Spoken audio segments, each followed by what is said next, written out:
Messieurs les membres du bureau d'âge, Mesdames et Messieurs les députés, nous sommes signés députés élus de la 3e République, de la 3e législature de la 7e République sous la bannière des partis Ader Mahita, Amen Amen, Mpen Kishinkasa, Eder Tchandi, déclarant par la présente, nous constituons un groupe parlementaire dénommé Union pour la République, UPR.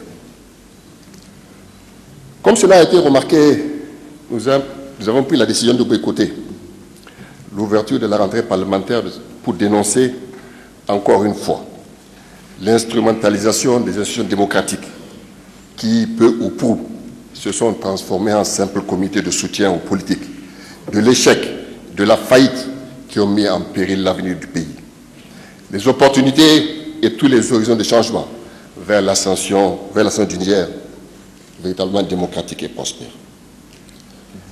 Malheureusement, l'actualité récente nous rappelle combien l'échec de la politique sécuritaire des dernières années impacte négativement nos communautés avec son corollaire de dizaines de milliers de morts, de blessés et de déplacés, sémant l'horreur et la désolation de notre société.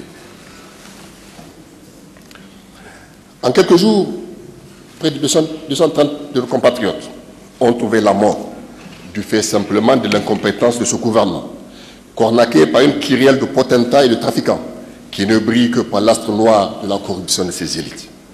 Je vous invite à dire une fatia pour le repos des âmes des disparus.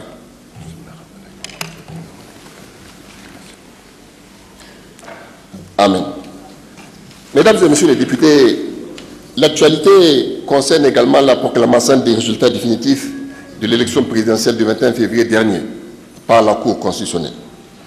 À ce propos, le groupe UPR déplore et dénonce tous les travaux et les dénis de justice du processus électoral initié par le parti au pouvoir, mis en œuvre par la CENI et légalisé par la Cour constitutionnelle. Les auteurs, co-auteurs et complices de ces forfaitures reprendront, Inch'Allah, devant le tribunal des hommes, passeront par la petite porte du tribunal de l'histoire pour reprendre devant le tribunal de Dieu et pour y reprendre la violation de leur serment que sur le Saint-Coran. J'ai une pensée particulière à l'endroit de nos collègues injustement déportés sous de fallacieux prétextes. Il s'agit là du président Hamamadou, Boué Moumouni, Seydou Taïb Meyaki, Tahar Tchoukou et les centaines d'autres innocents. Le groupe UPR déclare à la face du monde, et tous les observateurs honnêtes le reconnaissent, que les résultats publiés aussi bien des élections législatives que présidentielles ne reflètent pas la volonté populaire. C'est pourquoi le groupe UPR entend poursuivre le combat parlementaire jusqu'à l'investiture du président véritablement élu du Niger, son Excellence Mohamed Ousmane. Mesdames et Messieurs les députés, nous entamons cette première législature en ayant à l'esprit les engagements pris devant les électeurs et en ayant à cœur les préoccupations quotidiennes de nos concitoyens. Nos compatriotes aspirent à un Parlement souverain qui joue son rôle constitutionnel, qui représente véritablement le peuple et légifère en son nom et répond à ses aspirations et aux défis que notre pays affronte et doit relever. Elle ne doit plus être un bureau d'enregistrement des desiderata du gouvernement, encore moins. Nous sommes également déterminés à exercer en toute liberté notre devoir de proposition au sein de l'opposition afin de mettre en place des fondations d'une société qui garantisse les droits humains dans toute leur plénitude et un développement socio-économique auquel aspire le peuple nigérien depuis si longtemps. Le groupe UPR tient à rassurer que bien qu'étant de la minorité parlementaire légitime face à une majorité usurpée, nos idées et nos combats ne seront pas minoritaires. Ils ne sauraient l'être dans la mesure où elles sont partagées par tous les Nigériens épris de paix et de justice sociale, de développement économique dans un environnement favorisant la saine et loyale compétition des valeurs productrices de richesse. Le groupe UPR poursuit les objectifs du programme commun de gouvernement de l'opposition au cours de la présente législature et s'attellera à faire des propositions et à soutenir les initiatives entrant dans le cadre du bien-être des Nigériennes et des Nigériens sous toutes ses formes. Il s'agit d'abord du bien-être politique, car nous sommes conscients de l'indispensable renouveau que nécessite la vie politique de notre pays et plus généralement de la manière de restaurer la confiance des Nigériens envers leurs dirigeants en renforçant les institutions, en veillant à la neutralité des pouvoirs car plus jamais, une institution de l'État ne doit pouvoir être instrumentalisée, ni pour usurper le pouvoir, ni pour servir à régler des comptes politiques, encore moins à suivre un dessein mégalomaniaque. C'est dire que nous serons en toutes circonstances les soldats vigilants de la démocratie au sein du Parlement aussi irréprochable que possible. Nous voulons d'une démocratie exemplaire et d'une bonne gouvernance intégrale. Il s'agit ensuite du bien-être social, qui implique une forte solidarité nationale, des actions concernant notre cadre de vie, nourriture, eau, santé, école, environnement, etc.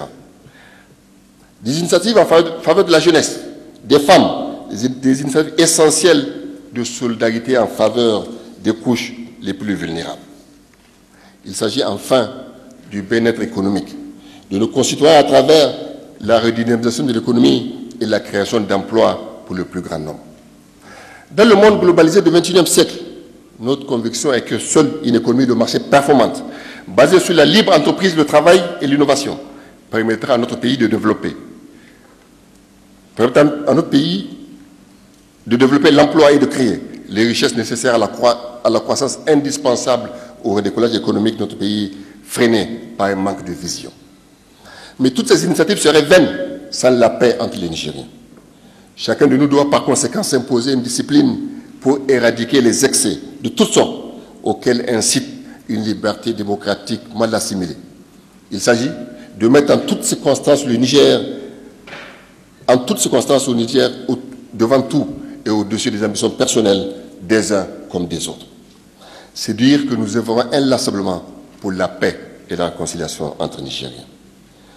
Mesdames et messieurs, nous exerçons pleinement notre mandat dans le respect des institutions, en contribuant à la qualité de la loi, en utilisant tous les moyens qui nous sont offerts pour élaborer des lois justes et nécessaires, veiller à leur bonne application et à leur simplification, contrôler l'action du gouvernement et évaluer les politiques publiques. Nous assumerons de façon solidaire nos convictions, dans le respect des valeurs progressistes, social-démocrates et libérales de nos formations politiques respectives, enrichies par des échanges constants et transparents avec la population et la société civile organisée.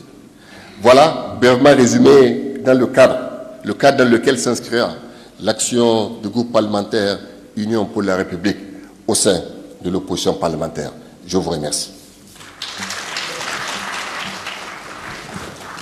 Merci, lecture des membres. Honorable président du groupe Union pour la République.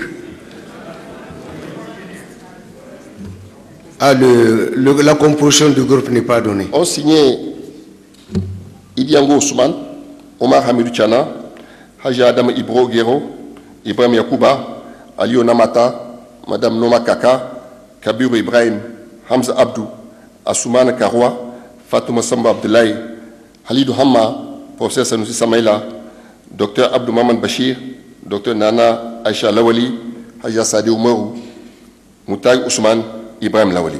Merci, Monsieur le Président. Encore une fois, je vous remercie, Honorable Président.